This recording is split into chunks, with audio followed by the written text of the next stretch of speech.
காவிரி கரையில் தொன்மையின் பெருமையையும் புதுமையின் புரட்சியையும் ஒருங்கிணைத்து தமிழ்நாட்டின் இதயத்தில் வீற்றிருக்கும் வரலாற்று பெருமை மிக்கது திருச்சிராப்பள்ளி மாவட்டம். சோழர் காலத்தில் உறையூரை தலைநகராக கொண்டு செழிப்புற்ற சோழ நாடு புகழ்பெற்ற கரிகால சோழனால் 2ஆம் நூற்றாண்டில் கட்டப்பட்ட கல்லணையை பெருமிதத்துடன் தாங்கி நிற்கிறது. இந்த உலகின் மிக பழமையான இந்த அணை காலம் தாண்டி நின்று சோழர்களின் பொறியியல் வல்லமையை உலகிற்கு எடுத்துரைத்து இன்றும் தமிழ்நாட்டின் பெருமையை பறைசாற்றுகிறது. திருச்சிராப்பள்ளி தமிழ்நாட்டின் 4வது பெரிய நகரமாகவும் மகிழ்வுடன் வாழ்வதற்கான இணையில்லா இடமாகவும் திகழ்கிறது. இத்தகைய பெருமை மிக்க மாவட்டத்தின் மேன்மையை மேலும் உயர்த்த மாண்புமிகு தமிழ்நாடு முதலமைச்சர் திரு மு.க. ஸ்டாலின் அவர்கள் தலைமையிலான திராவிட மாடல் அரசு கல்லணையைப் போலவே காலம் தாண்டி நிலைத்து நிற்கும் புரட்சிகர திட்டங்களை செயல்படுத்தி வருகிறது.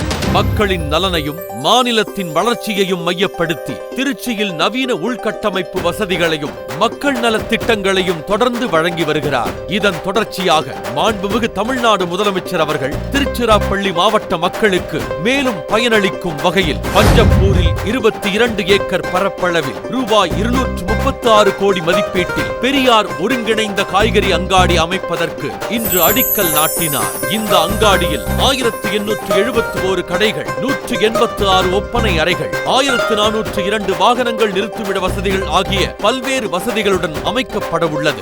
மேலும் பஞ்சப்பூரில் 32 ஏக்கர் பரப்பளவில் ரூபாய் 128.94 கோடி மதிப்பீட்டில் பேரறிஞர் அண்ணா கனரக சரக்கு வாகன முனையம் இன்று திறந்து வைக்கப்பட்டது. இதில் 246 கனரக வாகனங்களுக்கான நிறுத்துமிடம், 95 ஒப்பனை அறைகள், 80 அலுவலகங்கள் மற்றும் கடைகள் ஆகிய பல்வேறு வசதிகளும் அமைக்கப்பட்டுள்ளன. மேலும் தமிழ்நாட்டின் அனைத்து பகுதிகளுக்கும் மக்கள் எளிதாக பயணிப்பதற்காக பஞ்சப்பூரில் 40 ஏக்கர் பரப்பளவில் ரூபாய் 408.36 கோடி மதிப்பீட்டில் நவீன தொழில்நுட்ப வழிகாட்டுதலுடன் முத்தமிழறிஞர் கலைஞர் மு. கருணாநிதி ஒருங்கிணைந்த பேருந்து முனையம் அமைக்கப்பட்டுள்ளது. 30/12/2021 அன்று மாண்புமிகு தமிழ்நாடு முதலமைச்சர் அவர்களால் அடிக்கல் நாட்டப்பட்டு இன்று திறந்து வைக்கப்பட்டது. இந்த பேருந்து முனையத்தில் தரைத்தளத்தில் 345 வெளியூர் பேருந்துகளும், முதல் தளத்தில் 56 நகர பேருந்துகளும், மொத்தம் 401 பேருந்துகளை ஒரே நேரத்தில் நிறுத்தும் வசதி உள்ளது. தற்போது உள்ள பேருந்து போக்குவரத்து தேவைக்கேற்ப இப்புதிய பேருந்து நிலையம் தினசரி சுமார் 3.48 லட்சம் பயணிகள் பயன்பெறும் வகையில் வடிவமைக்கப்பட்டுள்ளது. மேலும் திருச்சி மாவட்டத்தின் எதிர்கால வளர்ச்சி தேவைகளை கருத்தில் கொண்டு நாளொன்றுக்கு 6.38 லட்சம் பயணிகள் வரை பயன்பெறும் அளவில் எதிர்கால கண்ணோட்டத்தில் அமைக்கப்பட்டுள்ளது. 82 கடைகள் மற்றும் உலக தரத்திலான அனைத்து நவீன வசதிகளுடன் இந்த பேருந்து முனையம் முழுவதுமாக குளிரூட்டப்பட்டு காற்று மாசு கட்டுப்பாட்டுடன் சுற்றுச்சூழலுக்கு உகந்த வகையில் வடிவமைக்கப்பட்டுள்ளது. மாண்புமிகு தமிழ்நாடு முதலமைச்சர் அவர்களால் அடிக்கல் நாட்டப்பட்ட ஆம்னி பேருந்து நிலையம் கூடிய விரைவில் மக்கள் பயன்பாட்டிற்கு கொண்டு வரப்பட உள்ளது.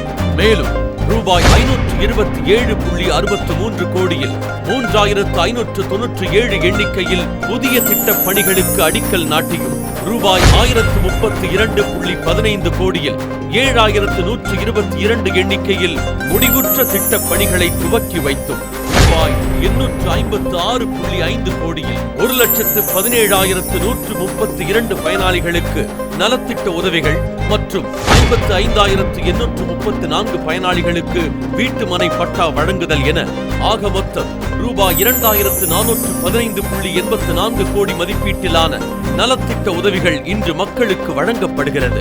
தமிழ்நாட்டு மக்களின் உயர்வுக்கும் சமூக நீதிக்கும் அரும்பாடுபட்ட முப்பெரும் தலைவர்களான தந்தை பெரியார், பேரறிஞர் அண்ணா மற்றும் முத்தமிழறிஞர் கலைஞர் ஆகியோரின் பெயரில் அமைக்கப்பட்டுள்ள காய்கறி அங்காடி, சரக்கு வாகன முனையம், பேருந்து முனையம் ஆகிய 3 முக்கிய வளர்ச்சி திட்டங்களும் மற்றும் மக்களுக்கு நலத்திட்டங்கள் ஆகிய இத்தகைய வரலாற்று சிறப்பு மிக்க திட்டங்களை மக்களின் பயன்பாட்டிற்காக அர்ப்பணித்த மாண்புமிகு தமிழ்நாடு முதலமைச்சர் அவர்களுக்கு மனமார்ந்த நன்றியை தெரிவித்துக் கொள்கிறோம்.